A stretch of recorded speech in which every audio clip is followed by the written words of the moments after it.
তারিখ অক্টোবরত বিফের দলৰ সরকারের অর্থেকি কি করে সময় দিয়া এইবিলাক সাম্পা খামনাই আমার বিফের দলৰ সরকারের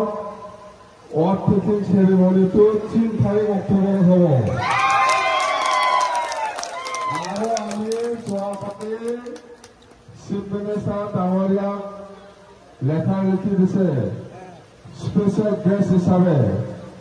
আর গভর্নরটো চিফ গেস্ট আমার অর্থেকি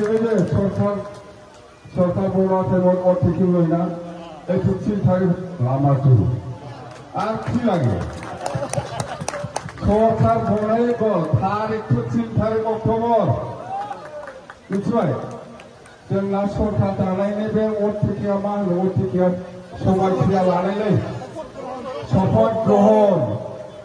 अक्ट'बर 3 तारिखआव मिथिबाय बुजियाखै अक्ट'बरनि 3 तारिखआव अखा हाबायना मानसिया बारा खोनाया अखा हानायखौ खोनायाखै नङा होमबा खोनादों ओइ थिगानो खोनाखै 3 तारिख अक्ट'बरावलै 200थासो बास लानानै थांखानांगौ जा समस्तिनिफ्राय मिथिबाय जानायनिफ्राय अमाखौ बोरमाल'खा मिथिबाय नाखौ नाङा दे नाया गोदना थाखायो बोरमा आरो अमा मिथिबाय खायना नाथाय सागल मांस